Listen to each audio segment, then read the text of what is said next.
Oh, whoops! Are we live, guys? Oh, Oh, nobody protesting or anything? No. No banners. All right. Not Okay. this one. Well, good evening, folks, and welcome to the Trinity Tims. And we have a special guest tonight. As usual, it's myself, Eric Knott from Reed Celtic, and we have Joe McHugh from Video Celts, as always. And in the bottom right, we have James Forrest from the Celtic blog, and we have our guest this evening, Pat McPhee, aka Owlhead. So Pat's going to discuss a few things about Celtic and about the protests and FSR and a few other bits and pieces throughout the show. So we have, as usual, a jam-packed agenda ahead of us again tonight.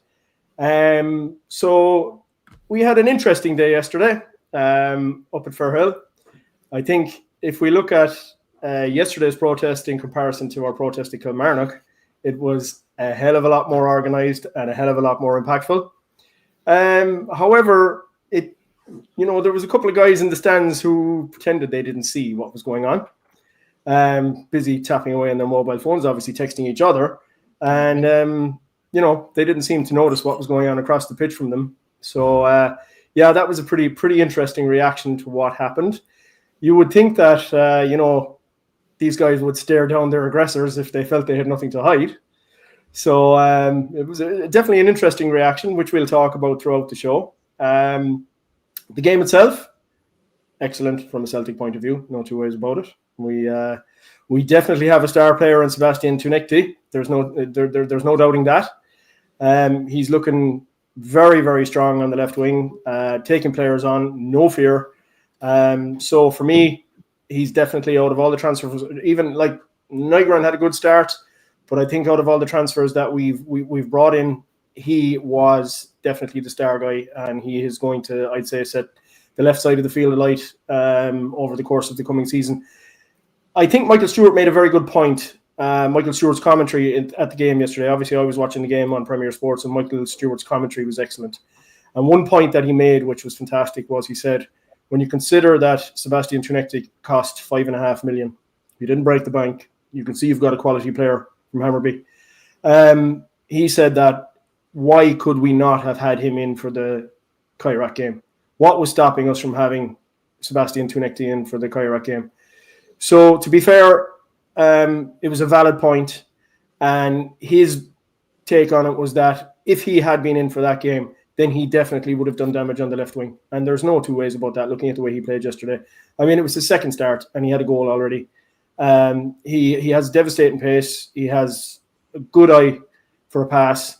He has no fear of taking players on, and he's exactly what we would have needed. And it was the snail's pace that our board does business at that caused us to lose out on the Champions League because we didn't have him in place. So I will go to Joe first to get Joe's opinions and see what his thoughts were on the protest yesterday and also the performance.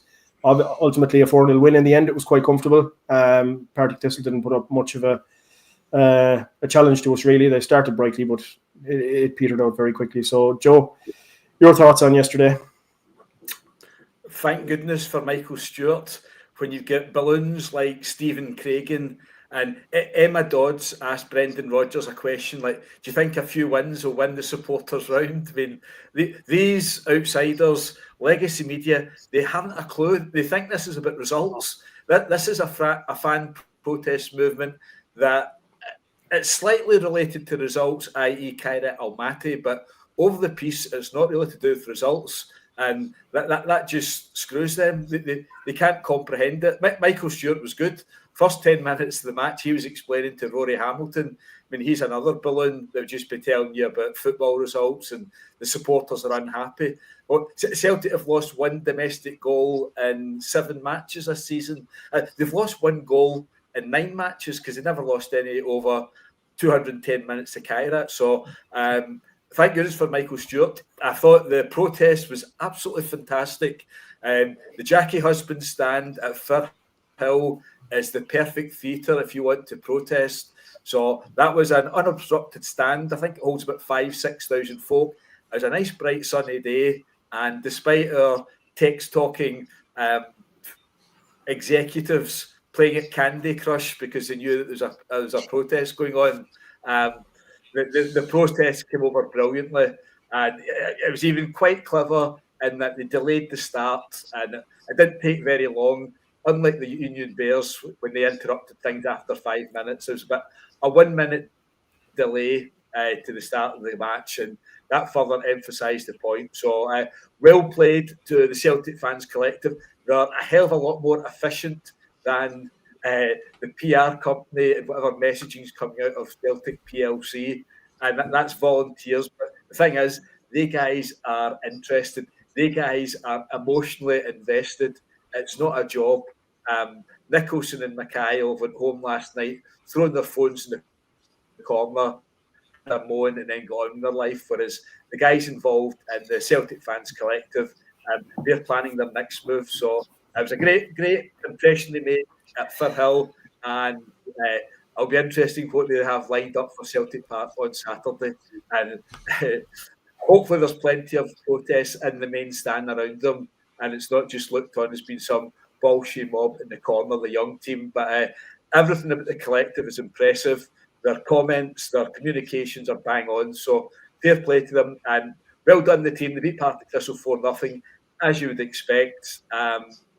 There's a few good signs in that match, but we won't read too much into it. I gave Kieran Tierney 90 minutes and a few others, but a far better benchmark, to use that old phrase, will be Wednesday, and I wouldn't be expecting a 4-0. I think a nothing each in Red Star would be a good result, but on Sunday, it couldn't have been scripted any better. On the park and off the park, it went very well. Cheers. Yeah, no doubt about it. It really did go very well. And I think as well, some of the other players, look, I know that Iheanacho didn't score, but he looked lively and he played some very decent balls. He definitely played his part in the game too. And even when Balikwish was brought on, he looked a lot more comfortable on the left side, because obviously that's his natural side. And he was involved in the goal from Luke McCowan. So I thought, again, while he didn't get much opportunity to make a big impression, he played a much better role than he did in the two previous games. But I have to say, overall, things are starting to gel with the team, and I think we could start seeing the makings of a very good side once again that will or should comfortably win the league if they keep going the way that they are. So I'm going to go over to Pat, since he's our guest, and we'll have to involve him just before you, gents. So, well, Pat, what I'll say about the display is, you got to remember, guys, I work in the Foreign Office kind of thing. I know about diplomacy, and there's that phrase about winning hearts and minds. And I know it'll win the hearts and minds of the support, but I don't think it'll win the hearts and minds of the people in the stand. And when the open letter talks about dialogue, a dialogue is impossible. Would you invite somebody in to talk to you if they were shouting outside, calling you names and making all just bad mouthing you? Would you invite them in to talk? In that sense, I think it's I don't think it meets the purpose. And that's the point. I'd like to think, what is the purpose? I think that, put it this way, don't get me wrong, I'm absolutely clear that we need to do something to stop the division. I think I said that last time. I can't remember now, I've spoken up with many blogs, but I think they think to stop division. And anything that increases division is not good for anybody. I'm not talking about the board, I'm talking about everybody, because you can't get away from it. Everything in Celtic's connected. One thing affects the other. So, to the point of view of that, that was this isn't the way I would go about it, put it that way. That doesn't mean to say I'm right. It's just saying that that's not the way I go about it. As regards the game, I'm glad you mentioned, is it Ignacio? I have a problem with pronouncing his name. Iheanacho. Iheanacho, I got it right. I actually was watching it and I thought, wow. I was very impressed with his hold-up play, and then see the 1-2 that he played, And it was only when I went back and I watched that repeat and I saw it again and I actually made a comment in one of the blogs and they got something that says, I'm glad you said that. I noticed it as well, and you did mention it. So if we've now got a winger that can cause damage and we've got a centre forward that can sort of, hold the ball up, then I think that we're certainly making a bit of progress. Young Donovan still is doing well for a young lad. I don't quite see him the same way I saw Kevin Tierney when he first arrived. After about 2 games, I couldn't believe it. I thought, wow, this kid's brilliant. But Donovan's certainly got a bit of that element about him. The winger, Tuneke, again, pronunciations. He's a good buy. And on the point about the delay, I've actually seen other folk coming back and saying, well, actually, his club wouldn't let him go. But the answer that came back to that is Celtic should have offered more money to get him. So I think that's to me, I think that's where the cusp of the debate is that we know, and looking at the conversations that, he said he spoke to his manager understood, and eventually they decided, and I don't know if it was after they were knocked out of the conference that he then became free, and I don't know the timescale to say he was there, he wouldn't have been there quickly enough. And I think what I'm saying is I always say, I don't really know enough to actually say for sure. But certainly, and this goes back to the main point, which really is how much money are Celtic going to spend to meet the fans' aspirations, and why don't they? Yeah. Okay, I'm done. Okay, Pat. Look, I mean, interesting points, and this is the reason we have guests on, to get an alternative opinion. I mean, look, I'll be honest. In my view is that I think the Celtic Fans Collective, which is come together to form this protest, overall is a good idea. The problem is, and I think what's upsetting or has upset the fans for so long, is there has been no communication from the board. And nobody seems to want to communicate with the fan base. And I think it's got to the point now where the fan base are forcing the issue and they want the board to communicate. And the 7 questions that were submitted to the board were very valid questions. And the honourable thing would have been to answer those questions. But I think the issue is that they don't have the answers. They don't have structured answers to come back to us. So therefore, there's a lot of fluff coming back in the statements that are coming from the club. So yeah, look, everybody's going to have a difference of opinion in this, and yes, that's why we're such a diverse support. So and all opinions are welcome, and that's the main reason that we want to talk about these things. So James, I'll move over to you. James obviously will have a fairly different opinion to you, Pat. So I'm going to let him. I can't wait. Yeah. This is one of the reasons why I've always loved this guy. This guy is one of the most genuine, honest, dyed in the wool, never say die Celtic fans I've ever met in my entire life. And we disagree on so much, but we agree on that. And I know that about him. And I know that this guy's got as many critics as some of us around here have. And I can't understand them at all. I can't understand why they criticise a guy who has done so much for the Celtic support and has done so much to push the causes that all those guys have been banging on about reform and agenda and regime change at SFA and all that for years. This guy's been at the lead of that campaign. He's the man, as far as I'm concerned. And now I can completely disagree with everything. Tell me what you really mean. No, I understand what you're saying about dialogue. I know. I understand what you're saying about dialogue. But something happened this summer that I think has taken dialogue off the table for a wee while. When the people who are in charge of the club deliberately, willfully weaken the club, deliberately, right? Because whatever agenda there is against the manager, whatever issues they have with the manager, they don't have any more right to sit at the top of your house. And finally, a lot of different concerns and worries and frustrations have all come together and coalesced, and something has been born, and something very valuable, I think, and something that will be good for all of us in the future. I think fans have realised that they're not powerless and that they're not voiceless, and that finally they've got something to unify around. And I think that life is going to get very uncomfortable for the people in charge of Celtic, and that is not before time. These people have had a lot of chances over the years to have constructive dialogue, and they have flubbed it every time. They're not really interested in constructive dialogue, except with a wee hand-picked group who come in for the tea and biscuits and get patronised. And to be fair, some of them who sat around that table the last time realised they were being patronised and weren't very happy about it.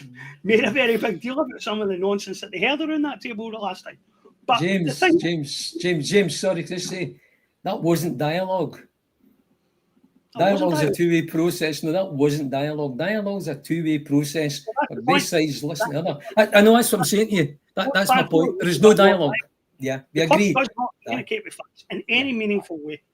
So something like this was always going to happen. You can ignore people only so long before there is protest, before there is anger. And that's what they've done.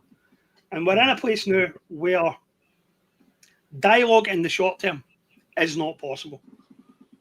Because they won't change agree with you. They're not going to change their position and the fans aren't going to change theirs. And eventually something will give. I'll tell you who it won't be who gives it will not be us. So we're going to have to get something. Whether it's some kind of clarifying statement to the AGM, whether it's a resignation, whatever it might be, a retirement, they can call it whatever they like, I don't care as long as it happens.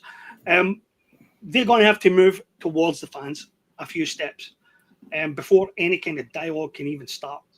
And until then, there's going to be protest, and they're just going to have to suck it up like big boys.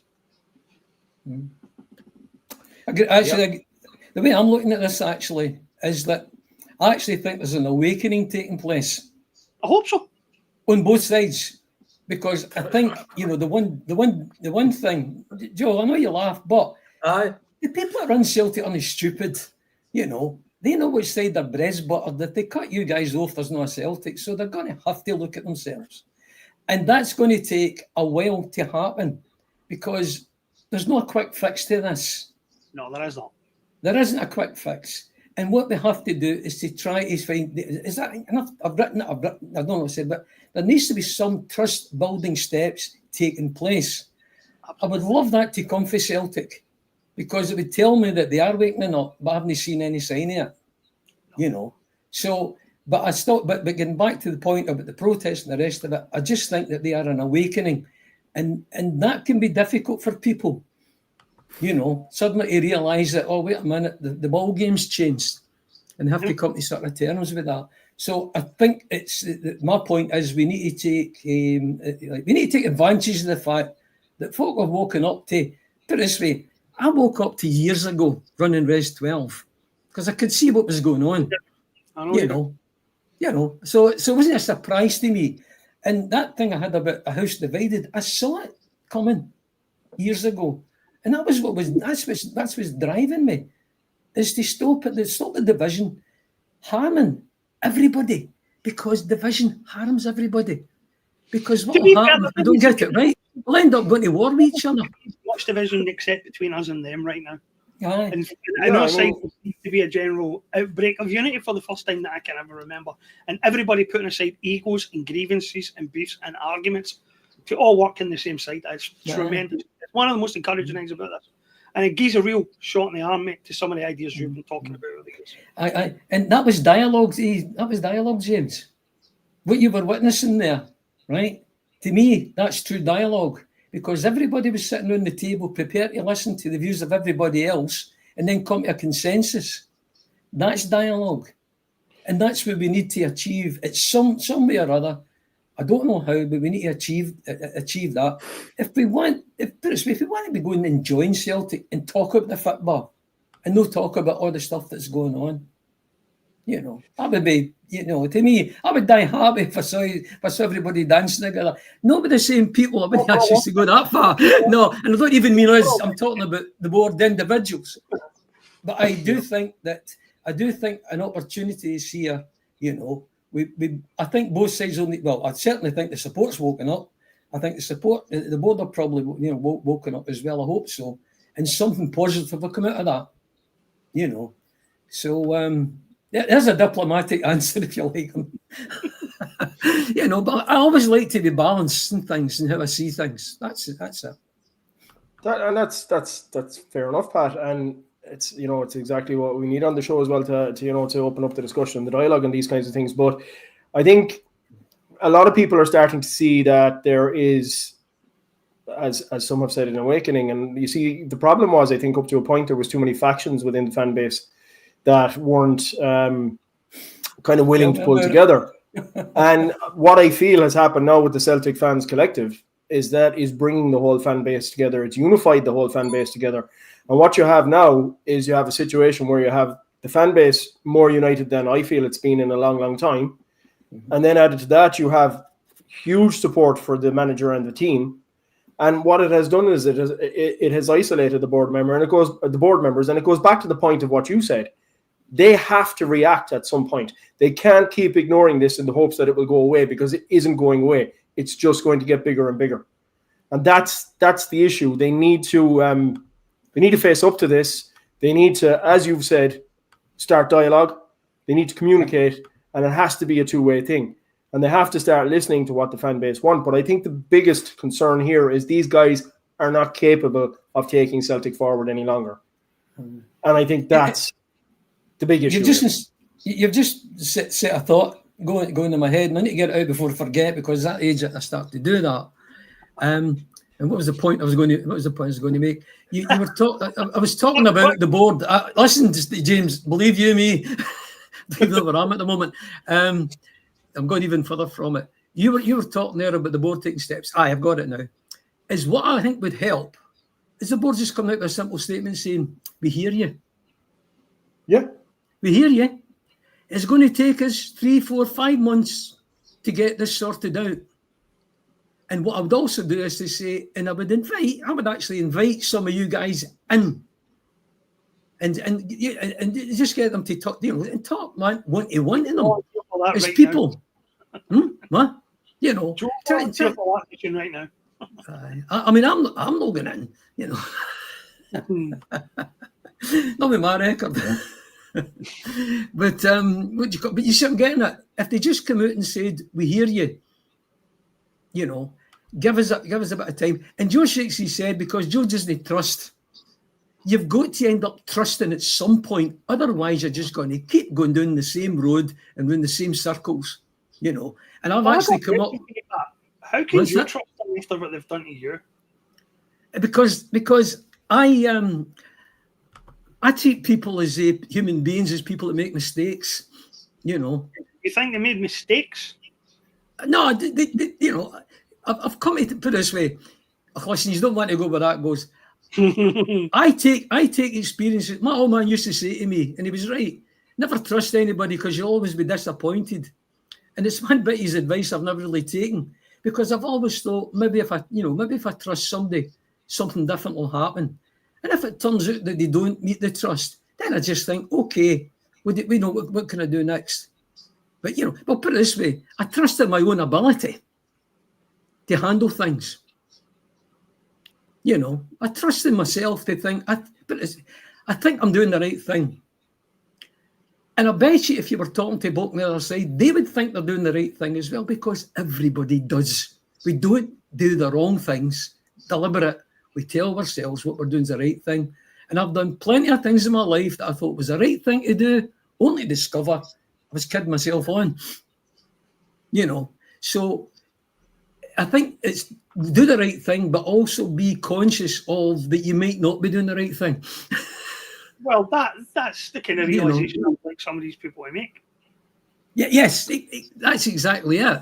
And I think if the message were to get back, that put it this way, you guys do want to talk, you do want to have dialogue, but they've got to give you some indication that they're willing to take it as well.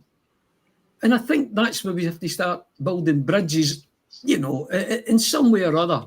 But just listen to Eric talking there about, no statement for the board. I just thought, why don't they just come out and say, we hear you? We are working on things. We cannot divulge it just now because it's business sensitive and things like that, like stock exchange and the rest of it. But, believe us. And in the meantime, carry on doing, but this way, if you want to run a membership service, fine. It might actually improve relationships between the support and ourselves. Carry on with that. That's the sort of step I would sort of go to next.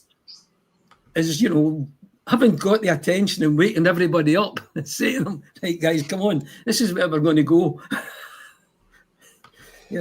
Right, I'll shut up now because I talk too much. Okay, well, look at that lead us into our next point in the agenda fairly well, or fairly smoothly. So one of the points I kind of wanted to make is there has been what would we say, an assessment of the accounts doing the rounds from the Sentinel cells from a guy called the Gambin Man. I took that apart today in an article. I wasn't overly enamored by the whole thing, and I feel that a big part of it was scaremongering. A big part of it was to make fans think that if we don't spend money, the club is going to go backwards and that it's going to result in downsizing. And I think a lot of that is idle threats. I think a lot of it also, part of the statement that this guy made is that there's a lot of hysteria and un-Celtic-like behaviour. And I think that's a very wrong assessment of what's going on, because the fans of United, there is no hysteria. This isn't hysteria. This is organisation. There's a big difference between hysteria and organisation. Hysteria you will find across the city in spades, but you won't find hysteria with the way things are being organised, especially in the Celtic fans. You know, the way the Celtic fans have come together for this. I think probably the crux of the matter here, and one of the biggest issues here, is that for 20 years, the club has operated the same way, and there does not seem to be any willingness to deviate from that way of operation whatsoever. And I think that's a big issue. So, I'll go to Joe and I'll ask you, Joe. I mean, did you see this statement and from this guy, the Gambin Man, and what was your take on this? I mean, did you feel that a lot of it was just scaremongering to try and? I felt it was coming from, it was very pro board, and it was very much from a board perspective. Had you seen it? I haven't seen it, but I know that there's quite a few sources now starting to get out and trying to niggle away at the Celtic support that's come together against the way the club's been run. And for Pat, having a chat, going tree hugging with Peter Lowe is a complete waste of time.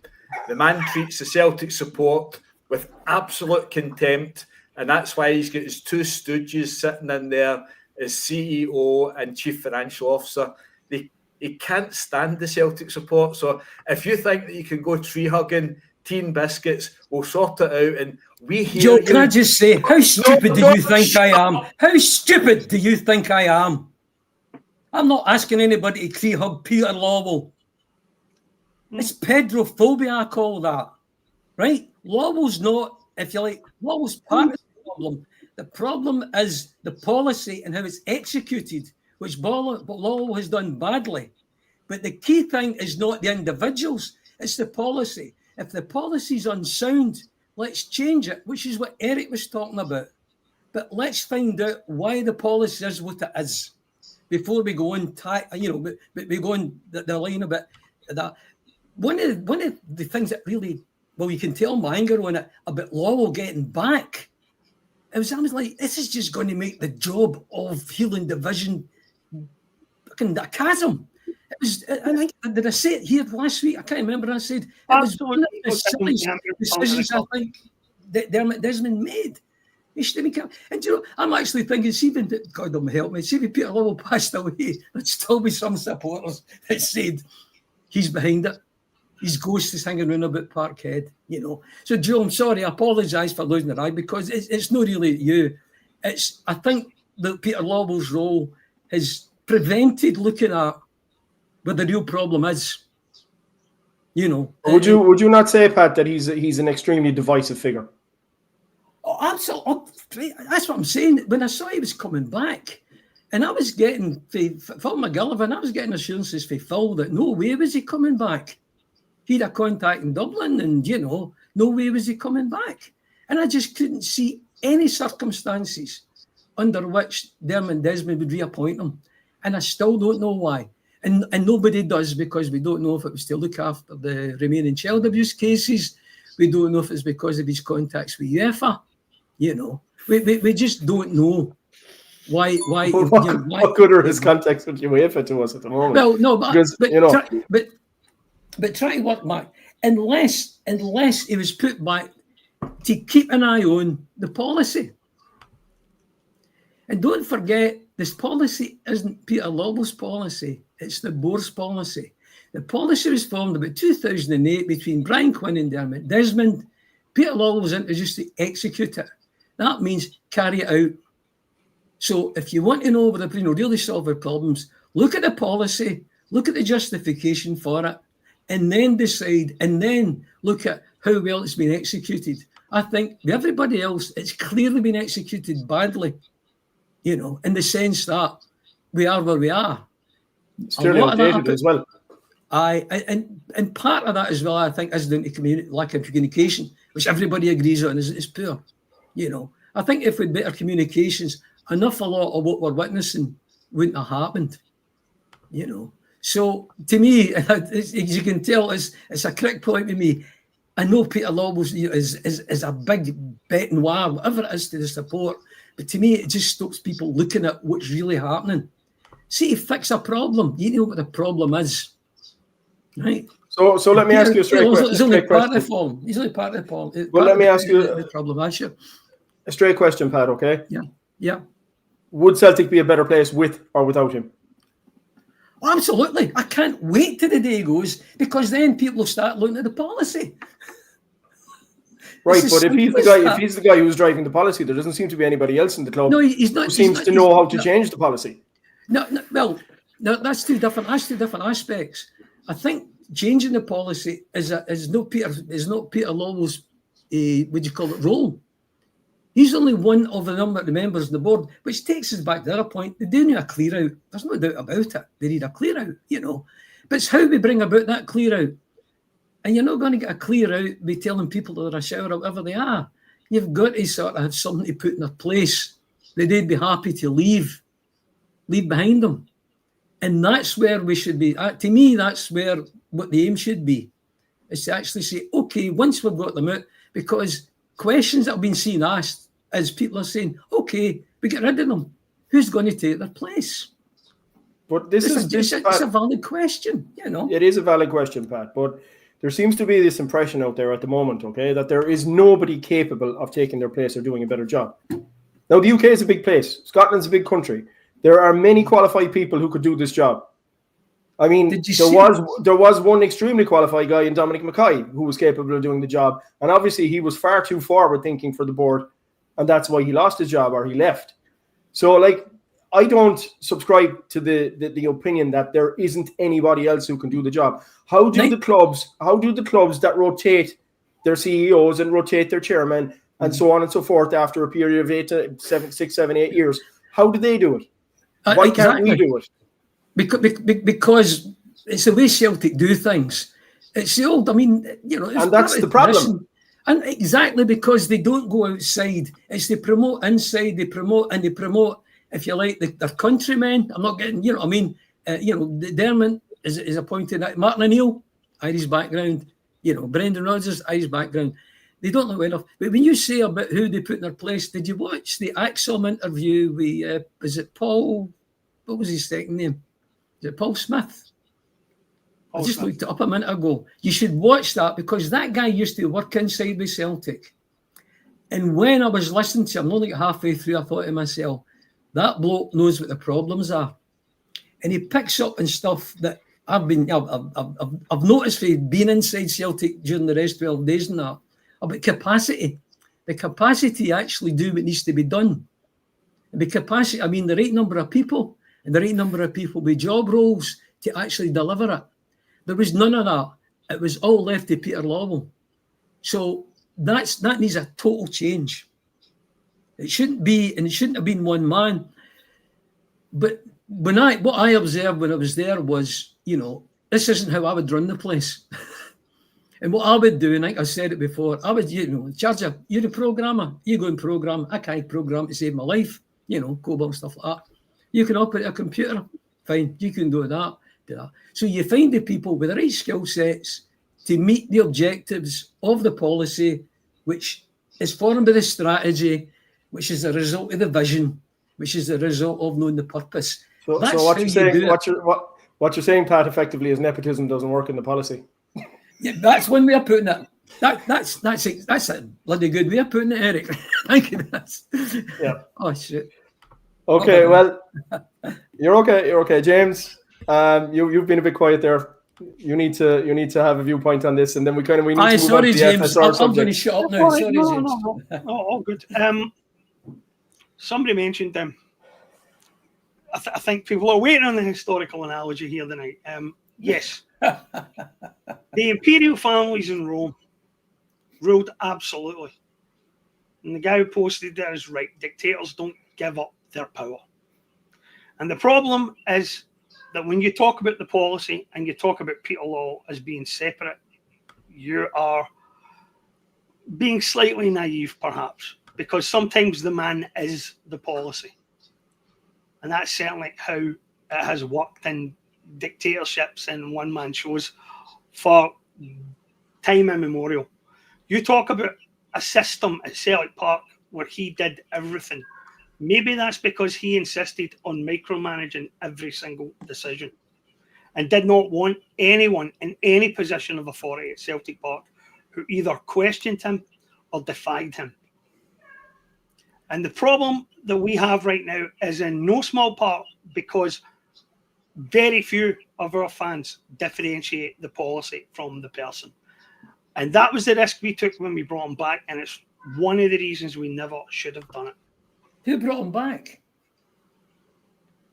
And he's part of the problem as well. No, but, well, thank you, because that's where you're starting to get it. He brought him back. Why did he bring him back? Why we call him the absentee landlord, right? Mm-hmm. He governs from afar, but he does not do it directly. He has his people who do it at Celtic on his behalf, right? And the reason that we have a boardroom that is pitiful and weak and unable to articulate any kind of plan is because he has filled that boardroom with yes men and stooges, and Peter is at the head of the team, and he's still at the head of the team. I don't disagree with any of that. The policy and the man are the same thing.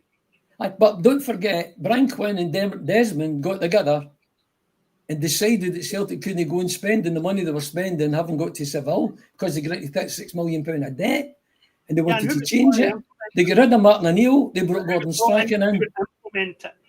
But Desmond and Brian Quinn were the ones that decided we can't keep going like this. And what they did do, and they gave it to Peter to execute it.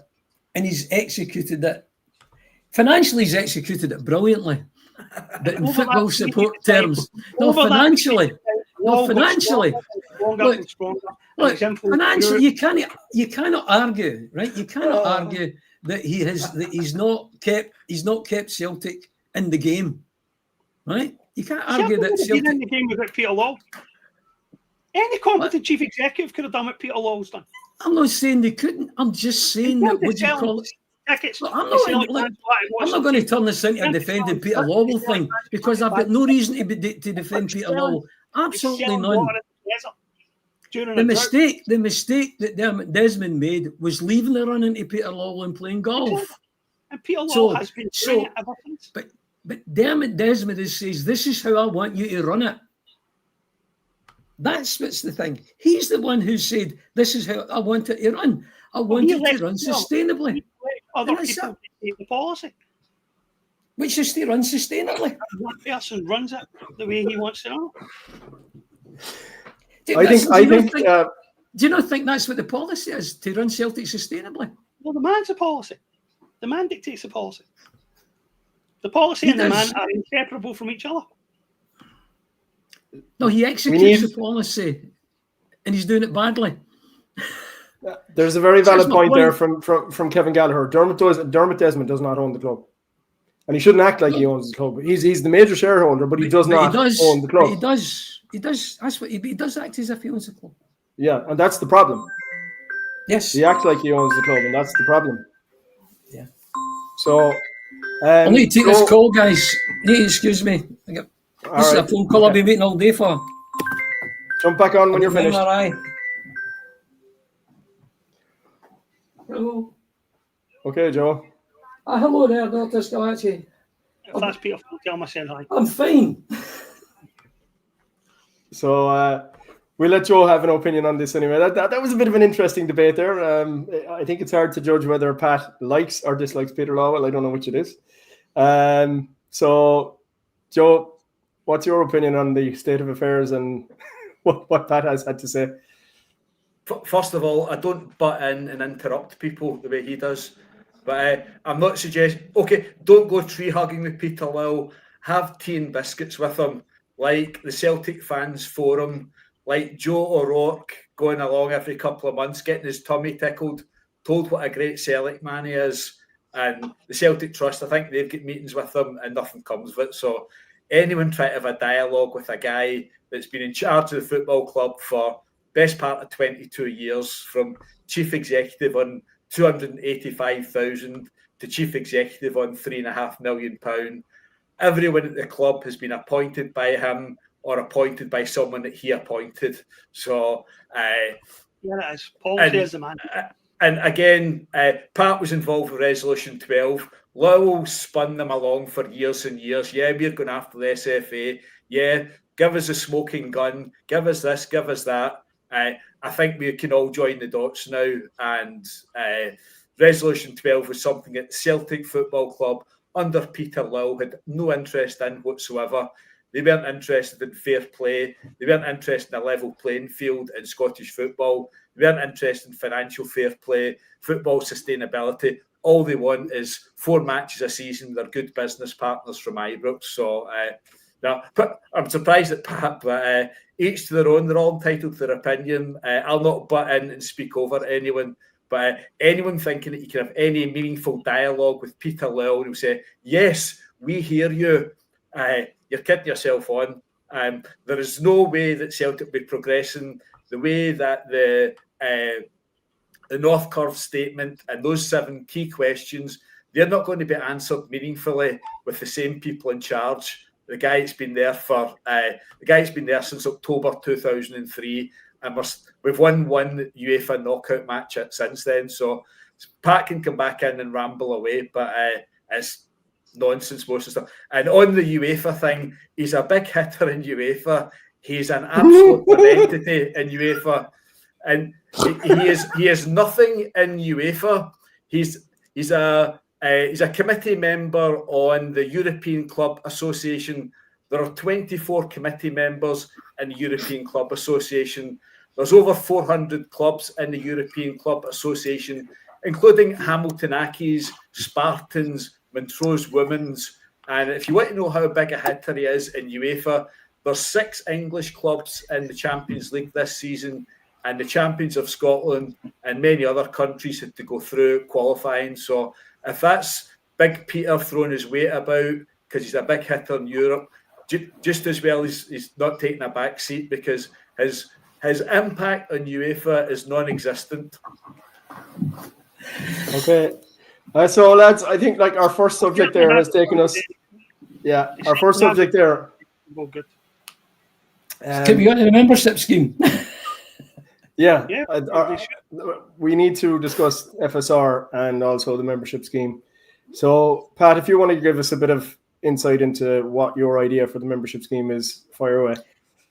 Well, basically, it's to bring the support together. You know, there's sort of 2 parts to it.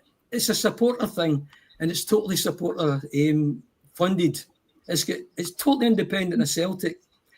And see, the more I think about it, the more I'm excited I get about it, because see if we can get the numbers up, because that's what will matter, numbers. If you get the numbers up, and in the model, I've actually got 20,000 season ticket holders and 20,000 global viewers of Celtic. Now, the point about the template is you can adjust it to say, how, you know, if we do that, how much will it do the next thing? But the main thing is numbers. The Celtic Star asked me last week, they said, they come back and says, look, we're not this, but here's some questions and answers. So if you want to look at the site, you'll actually see what they are. But in fact, I took it out and it came out in bold, because when I was making the answer, it was numbers. You know, the question was, how will it work? How will it go? And I said numbers. Because if you're able to pull in the views of I know it's a big wide support, but see, eventually as you pull them in, you'll start to see themes developing, right? And when you see the themes developing, you can then, you know, as a group, and here's the point about it as well, it actually makes the bloggers, it gives them the ability to, if you like, go to Celtic to act, as opposed to just typing and saying this is what's wrong. They can actually go and say, look, this is the situation. This is what we think about it. And that takes you into your shadow board territory, which is part of the statement from the collective, you know. And the other statement, the collective, which was, and I must need to get the exact words, but it was setting up a membership, a democratic, independent scheme, you know. So, I put it this way, it's an idea I have. It's not one I want to see through. I'm hoping that James, now that he's on the committee, will give it a fair shout. Because if I was pushing it, I think I might get some pushback. Because there'll be folk on there who will not see past me and see the issues. You know. So that's you know, the thing is, there's so many benefits could come from it. The biggest problem is funding it. But even there, I thought, well, hang on a minute.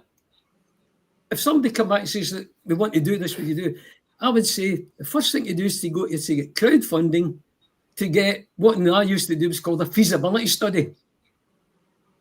And the feasibility study looks and says, how sensible is this idea? Can it work?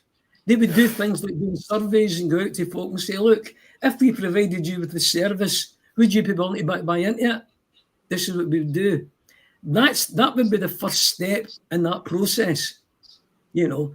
And that's where you know the collective guys who are taking this particular element on. And the other side about it as well is it leaves nobody out. It doesn't take away, if you like, say, the Celtic Trust attempts to get shares. Because here's the thing. See if you're able to get a big number of people saying, I'll buy into that. How many of them might be lost shareholders? So you actually help them build up that. You might even decide as a collective group, actually buying shares is a good idea. And if we charge that amount, £1 of that, and I was only talking about £5 a month limit, which I think was something like the CSD were charging for their membership. Can't remember now, but I know there was a fee, maybe it was just a tenner a year. Can't remember. But say £5 a month, and I've got another one that says £1 a month. And for £1 a month, you'll get that, and for £5 a month, you'll get that. You know.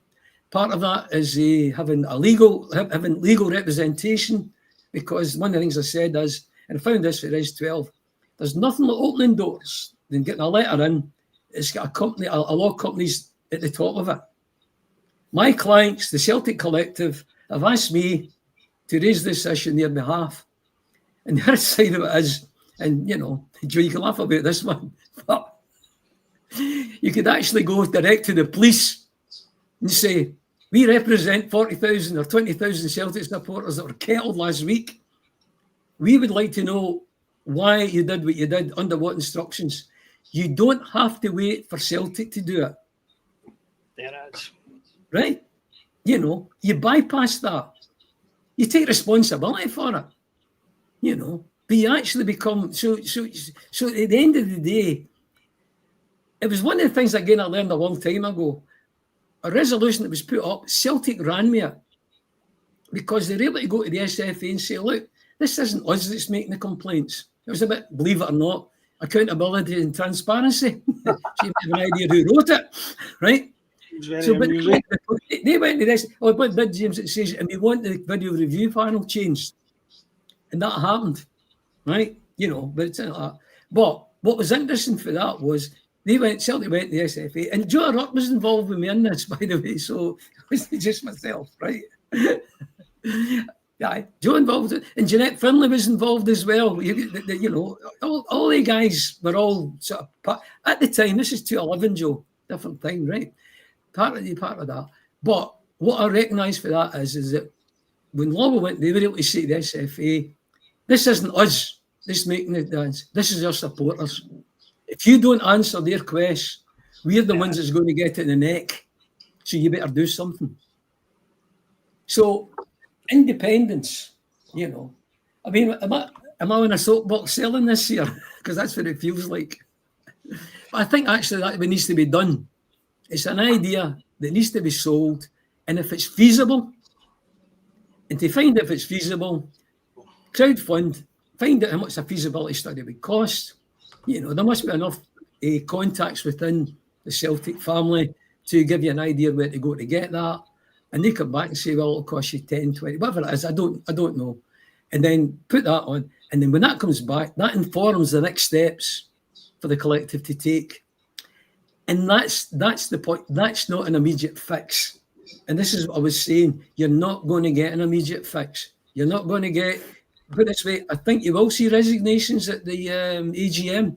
But I don't think that'll make any, I don't think that matters. What matters is carrying on, providing the means through that membership scheme of preventing this split. Because that's what that's my point. I'm dead against anything that divides. Pat, You know? I need to let James talk. Because James wants to say his piece on this as well. Pat has been talking about a membership scheme for as long as I've known him, and that's about 15 years now, right? And when he first spoke about this, it was a ditch I would have died in. I'm not joking. To prevent it, it's a ditch I would have died in. Because at the time I said it would create a two-tier support, it would be inextricably linked to the club. And I saw a version of what my gels later on became, right? But the best thing about this one, straight away, is that it is not waiting for the club's permission, and it does not depend on the club's backing in any way, shape, or form. Its independence for the club is what makes it a really good idea. And my concern about a two-tier support, the more I got to know about the issue and the deeper I dug in, the more frustrated I got with the way certain things work. The more clear it became that, in fact, we've got a support fragmented into loads of different groups and loads of different organisations, and we effectively have a two-tier support in some ways anyway, even a 3-4-tier support. We've got fans who are shareholders, we've got fans who are season ticket holders, we've got fans who buy every bit of merchandise they can get but can't go to games. There are fans who support the club but don't go to games and don't buy merchandise either because they can't or because they won't. And so the support is fragmented and split anyway along various different lines.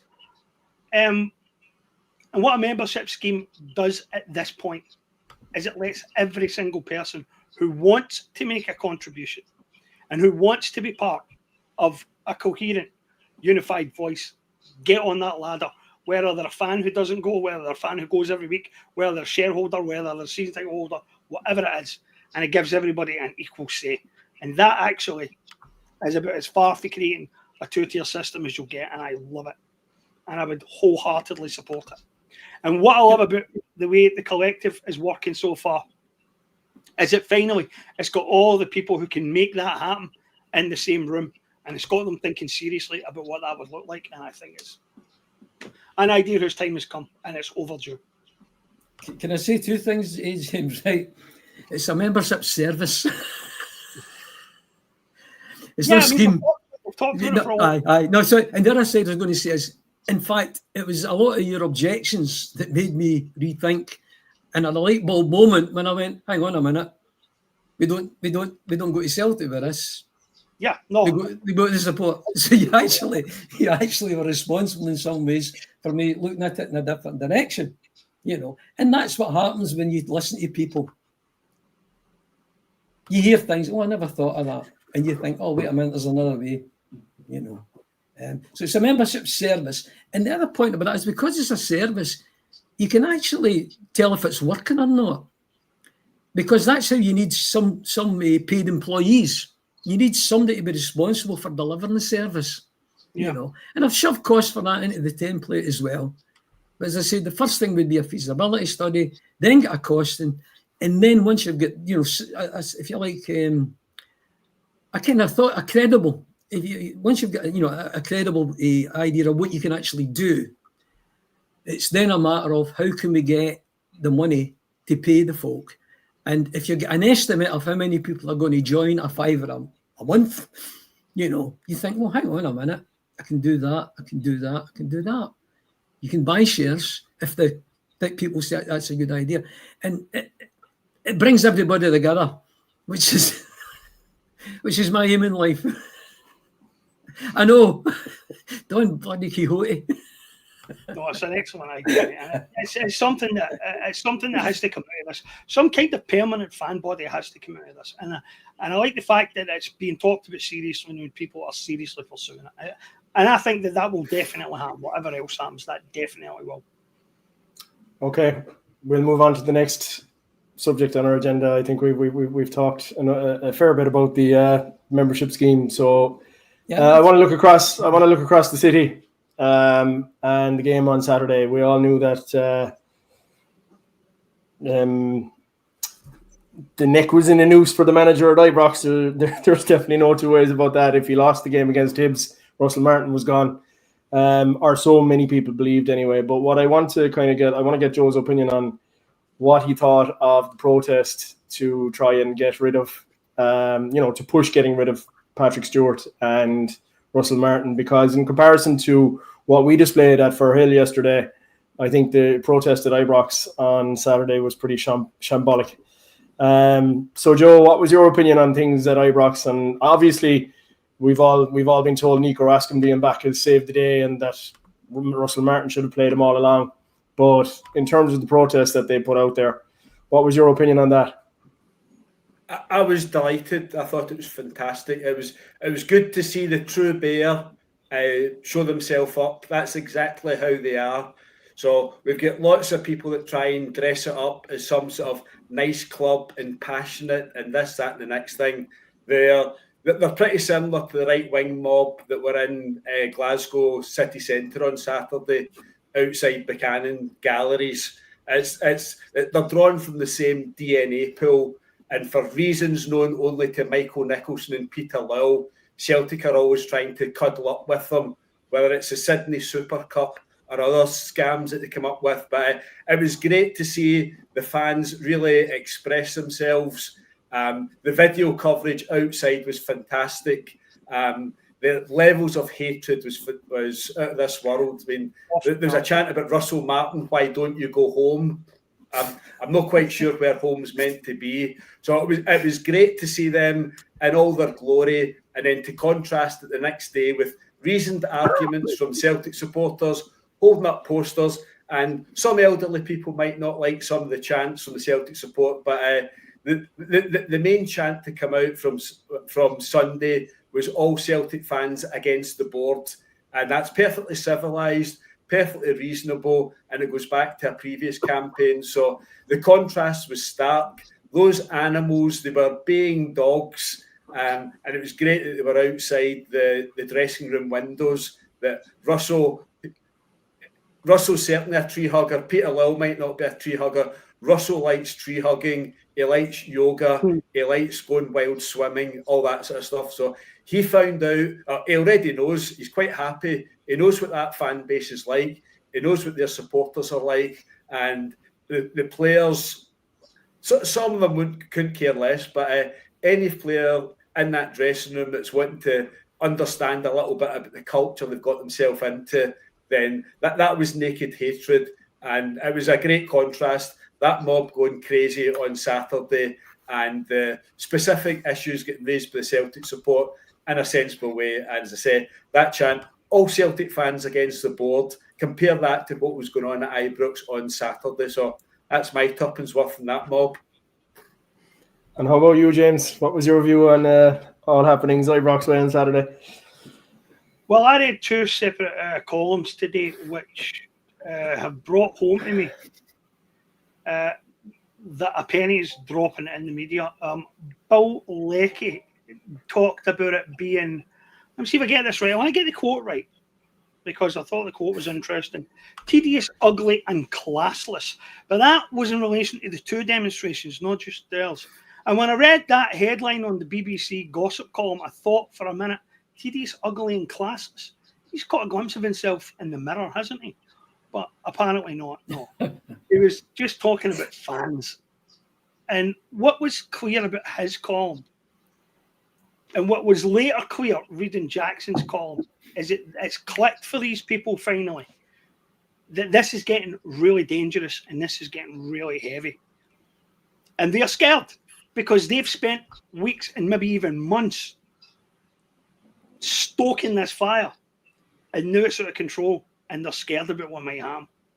Because that really was ugly, and it really was seriously scary if you were the person who was at the centre of it, or you were one of the people at the centre of it, because they're not even discriminating against Martin at this point. They've turned their ire on directors who've only been in the job less than a year, and they're already getting the neck, and there's already demands for them to swing it off. So it's out of control. And some in the media have realised that, and they've realised the role they've played in it, and they're scared, and they should be scared. Because if something terrible happens here, they're going to bear some of the responsibility for it. Because I've really never quite seen anything like this. It is the most vicious and visceral campaign I've ever seen launched against any manager in this country. And it's amazing to me that it's not even a Celtic manager that they've done this to, because it's usually your managers that they try and do this to. But to just destroy this guy the way they have, it's phenomenal. It's terrible. It's really dreadful. It's one of the things that a lot of people in Scottish football might look back on with a great deal of shame eventually. And some of them have realised that, and they are really worried about it. Well, to be fair, I think that Brendan Rodgers' defence of Russell Martin on Friday was very admirable. I mean, he was outstanding, and it shows how empathetic a guy that Brendan actually is. And the way he analysed the team bonding that they did, and actually expressed the fact that Celtic were involved in team bonding as well, but that it didn't raise any opinions in the media because Celtic aren't under the spotlight. Celtic and Brendan Rodgers aren't under the spotlight for that reason, as in the same way that Russell Martin is. And I think Russell Martin is. I actually, I don't feel sorry for anybody. I don't generally feel sorry for anybody involved in the Ibrox operation in any way, shape, or form. But this guy, you can't help but feel sorry for him the way he's being treated, because he must be one hell of a thick-skinned guy to stand what he's been getting at Ibrox, because it's off the scale. It's hateful beyond belief. And I mean, the fact of the matter was, the guy was on a hiding to nothing from day one. He never had a chance, but I knew he had a tough job ahead of him, but by Jesus, I never thought that I would see the level of vitriol that's been aimed at him, aimed at any manager. I've never seen this in Scotland, ever. I don't even think Paul Le Guen got it that bad.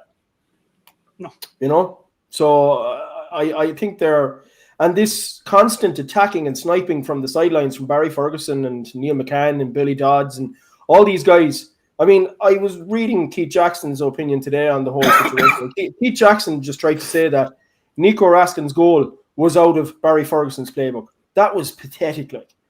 Just because James Tavernier put an outswinger of a corner and Nico Raskin got his head on it, that's Barry Ferguson. Barry Ferguson's name is written all over that.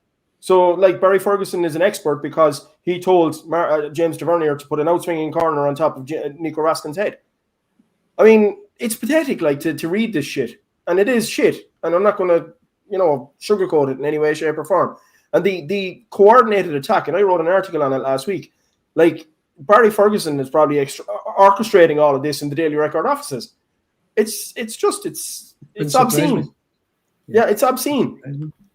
What's going on. And it brings shame on the Scottish game. It really does, Look, they've been called Scotland's shame for obvious reasons. They bring shame on the game in Scotland anyway. But this is just, it paints a really, really bad picture of our game. And the fan base at Ibrox believe that they can swing the board to do their bidding. And I think they're going to be sorely mistaken on that one. I think the Americans have literally circled the wagons and said, you guys you're not doing this. You're not telling us how to do our job. Yeah, absolutely. Can I ask James something? Because I didn't see the actual thing itself. But getting back to the media, how much do you think that the part they played by building up this sale to the Americans is going to make a big difference? How much do you think that played in the anger? Because they were expecting miracles, and James, I've met that many of your stuff, but you must have said, it's not going to happen. That's not going to happen. No, it's never going to happen. It's not going to happen. But they created a belief among some of their support that it was, the way I look at it is that I think the Americans can make a profit out of Rangers, but not the way that they did, not the way they did. You know, I mean, put it this way: see if they lost 10,000 of their support, you know, that. You know, I mean, the ones that you'd be quite happy to lose if we'd ended them at Celtic Park, you just think, oh no, they're not doing us any favours. If they lost that and ended up with a support of 35 or 40,000, they'll still outspend any of the other clubs in Scotland bar Celtic. Yeah. They'll still give us a game with that size of support, the same way Hearts and Hibs can, right? And they'll still produce a return for the Americans. And the wee thing that bothers me a bit is when I watch the game, because I always like to watch and hope that they're not going to win. Who doesn't, right? I'll be honest. but I thought to myself that the lads at Gassami, the winger, right, that came into PSG, and I thought, why did we not get him? Why did because we got we got Tunekti. It was a hell of a lot better. Eventually, but what I'm saying is, looking at that guy, he scored about 2 or 3 goals in the qualifying rounds. So he did, and he was quite, he was certainly, when I watched, he was the most dangerous of players. I put it this way, he looked to me as at least as good as Yang. So I'm not, putting him up. And there's some youngsters playing as well, and some of those youngsters look as if they were good, and they actually beat Hibs 2-0. And one of the reasons they beat Hibs is because Hibs played open. Hibs played open and left themselves wide, left gaps that Rangers were able to exploit. So I don't know whether that result will change people's minds. It certainly, I think, has bought Martin a bit of time. No, he's done. Done. There's nothing got to change their minds about him. They started it with a preconceived notion of him as some veggie, vegan, Buddhist. They are not going to change that at all. All he's done, by the way, taking them wild swimming and walking in the hills, is confirmed that he does not fit in, that he is not one of them. He is not culturally aligned with their club. And they're right, he is nothing like that. But do you think the guys... That's why this isn't just opposition to a manager who started badly. That's why this is hatred. This is, you are not one of us. Well, that's a fair one. I mean, I wouldn't argue with that. As to the Americans, I think that I never understood what the purpose was. I never understood it. There are ways to make money out of that club, but they come with so much toxicity and they come with so much hassle that there must be easier ways to make your money. Really. And if they didn't do their due diligence properly and they didn't realise what it was at the time, they know I wrote a piece back after the Bruges pre-season friendly, and I said, listen to that sound that you heard at half time. That's the soundtrack for your whole season. And that's exactly what it's going to be. The sound of booing, the sound of get to fuck, that's theirs. That's their lives from now on. That's all they're going to get. Because they people that over there will never be satisfied. They'll never be happy. They started it with a preconceived notion of what this takeover was going to look like. They were talking, as one of the guys on there said, about Arteta's and Mourinho's, and the 3-person shortlist that they ended up with was Ancelotti, Gerrard, and right, yeah, a guy who's followed his dad around for his whole career, that's never managed a single first-team game, and Russell Martin. So the shock should have come there, and the realisation should have dawned there, but it didn't. And then they went and signed a bunch of English lower league players to try and get through to the Champions League and challenge Celtic, and it was insane. And what do you call him? Was it Stewart who went on their club TV channel the other day and tried to pretend that they'd spent 20 million net when the actual figure's about 4? So, I mean, it's turning out exactly as we thought it would. The takeover might have cost a lot of money. The rebuild's been done on the cheap, and you can see the results. And the manager, who else was going to go there after the average lifespan of an Ibrox manager dropped to under a year?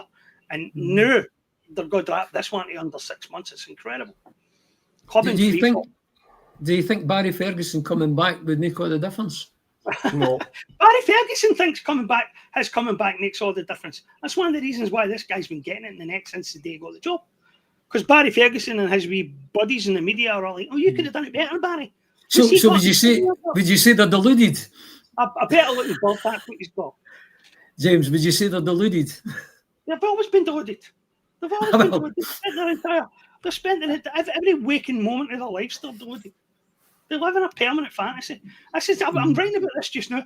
Patrick Stewart did the first press conference that guy ever did. At the end of it, they were all raging, and Keith Jackson nearly blew a gasket writing about it. Oh, he had nothing good to say. He had no good news for us. It's his fucking job to deliver good news. For the first time, somebody sat down in front of their media channel and told some cold hard truth. That's why his face is in one of the wee circles on there, because he told the truth. And as for Dave on here, who's dying to ask what the difference between what we saw for them on Saturday and what we saw for Celtic fans is, I can tell you what the difference is right now. What you saw outside Ibrox was hatred. That's not what you saw on Sunday. This is protest. They're protesting because they're intolerant people who can't catch Celtic. We're protesting because we've got genuine concerns about the future of our club, and we want to see a progressive, proper, strategic direction. You couldn't get to different reasons for protesting. Yeah, I'm just going to move on to our next point on tonight's pod, guys, because I think it's clear where it's headed at Ibrox. I think it's going to end up in utter disaster. And I think, these protests, as you said, are solely based on hatred. And there's nothing else behind them. But the board have been, I feel, also weaponizing, our board have been weaponizing the threat of, where we have pulled out of the HCTS scheme and we've decided that we're not going to buy merchandise and so on and so forth unless we get them to speak. But I feel that they're going to try and weaponize that against the fan base and basically say, if you don't spend, we're going to downsize. And that's not the way to handle this situation. What's your opinion on that, Joe? I mean, what do you think is going to come of this if the fans do start pulling away monetary support? What do you think is going to happen? With what kind of reaction are we going to get from the board? Do you believe that they're going to weaponize it and try and use it against the fan base and say that we're downsizing because you're doing this? Or are they going to? We can't. I personally don't have any faith in them reacting the right way to this. Anyway, do you? It's nothing new. I mean, they'll invest and spend the absolute minimum. So if there's less money coming in, they'll just do the exact same. I mean, we've had 3 successive seasons in the Champions League, and if you look at the state of the Celtic squad today, can you see the benefits of that? So I don't really quite see the weaponising it as if that's it. We're going to dumb down, lads. That's clearly the direction they're going in. Next season's manager won't be getting anything. Next season's manager might get a 3-year contract. It's the same money as a current manager gets in 1 year. So that's the direction of travel. It's been very upsetting for them to have a highly paid, ambitious manager in the last 2 and a bit years, and they'll be much happier getting back to the comfortable days where income's less than 100 million, playing in the Europa League, some sort of treat that you should be pleased about. So I don't think there's much in it, and it's up to each individual supporter. If you want to go and watch Braga next Thursday at 5:45, great, go for it. If you're a season ticket holder, you bought a package. If you're not a season ticket holder and you think that's a good way to spend £45, wire in. There'll be more Adidas launches coming, and if you think that makes you a right good Celtic man by getting the latest Adidas kit and wearing it at the gym, wearing it at the pub, wearing it on holiday, great, go for it. But I don't really see the argument. Just the money that comes in, the Celtic board will spend as little as possible of that, protect their bank balance, and hopefully stay a few points ahead of their old firm business partners. So it's part of the overall picture. And while Peter Lowell and his placemen, Nicholson and Mackay are around, that's just the way it's going to be. It's not a great change of policy, not a change of direction. How about you, James? What's your feeling on it? Well, I know how Pat feels about this in terms of financial sustainability, and that any boycott or anything that we do is going to feature into us being closer to the line and will necessitate cuts. But I'll tell you how I feel about that. I've heard enough spookhouse bullshit from the Celtic board over the years on this matter to recognise it when I hear it. And I try and think about this, if you guys will forgive me again, in historical and political and geopolitical analogy. We keep getting told that we have to be prepared for a war with Russia. This is the big scare story of our age. We have to be prepared for a war with Russia or a war with China or a war with fucking somebody. Mm-hmm. Anybody really who can help the defence industry fucking sell more guns and keep certain people in jobs. And I always say the same thing. It would take a colossal failure of politics, imagination, humanity, decency, and basic competence for us ever to end up in that situation.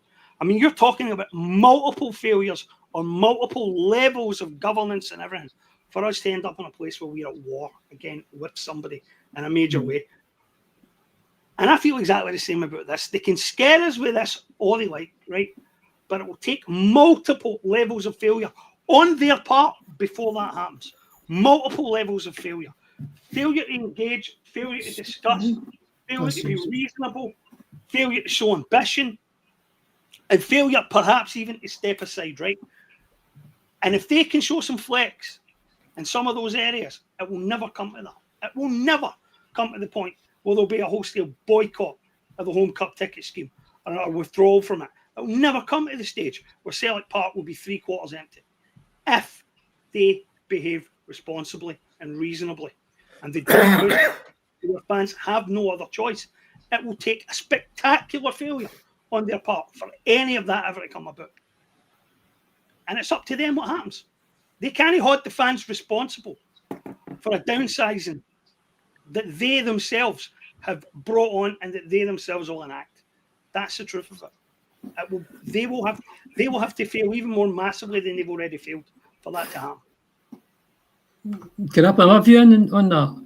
Yeah. There was no chance of Celtic not complying with FSR. What do you call it? This season, right? I'll put it this way: last season, because it was 90%, so there's plenty of room, and the income was really high, 124 million. There is no chance of them. It was 80% last season. There's no chance of them not complying this season, because what happens is the accounts that are produced go to the SFA in January or February or earlier, and the assessment is done against those accounts, right? The money that's in those accounts, that's where the assessment starts. This season, I assumed it was going to be 80% because it was last year's money, but in point of fact, it was pointed out to me, and I found it in the FA website, it'll be 70%. Yeah, 70-21. We'll still have the 70% problem now, but when it comes to next season, when the income, because we've not got CL money, and I'm only basing it on that, right? But because they haven't got ACL money, that means that the gap will close, because you'll be 70%, and if your incomes come down, the calculation, the gap will close. But do you know why? Do you know why they'll never go? They'll never not be compliant, because they'll make sure that they sell players to keep the earnings up. That keeps them compliant. They sell players anyway. They do it every year. But that's why they've always done it. Sell Maeda in the summer. I expect us to sell Maeda in January. So, if they get I know. James, see looking back. He'll go. Carter Vickers will go. They're already talking. There's already talk about how much Alistair Johnson will go for, and that's what they'll do. They'll always do it. But regardless of whether there's money in the bank or not. They were doing that before FSR come in. Correct. They've been doing it all along. No, they did it all along. But the reason is what FSR has. All FSR has done is actually to bring in, if you like, figures that you can quantify. And the other side as well is before FSR come in, people like my friends across the river were spending money that wasn't they didn't, that wasn't coming for football. And one of the reasons that they're in a pickle as well is the fact that they can't go and buy the Andre Flows the way they used to. Those days have totally gone. But they've been following the same policy for years, because what I was trying to work out was, how does this affect recruitment? That was basically the way I was coming from. And I knew there was no chance of no failure now, no failure then. But I did think, even though they've not got the figures, it stands to reason. If the income drops and the player costs rise, the gap gets smaller, right? And the other side is Celtic have got the figures, because the only thing I've been able to sort of use, Swiss Ramble used the same, was the top line figure. There's a guess at what the squad costs are. A lot of guess. And the thing is as well, see the accounts. I haven't actually looked at what's under the. There's a headline. I've not looked at the accounts because I'm not an accountant, but they have not in the past stated the wage bill in the sense of this is the player squad wage bill and this is the staff's wage bill. They never That's no transparent. They never differentiate that figure. They never published it. But you know Rangers do. Yeah, I know. Aye, Rangers do, right? So that makes it difficult to actually be accurate. They'll never do it again. You'll never see a single verified number for that club ever again.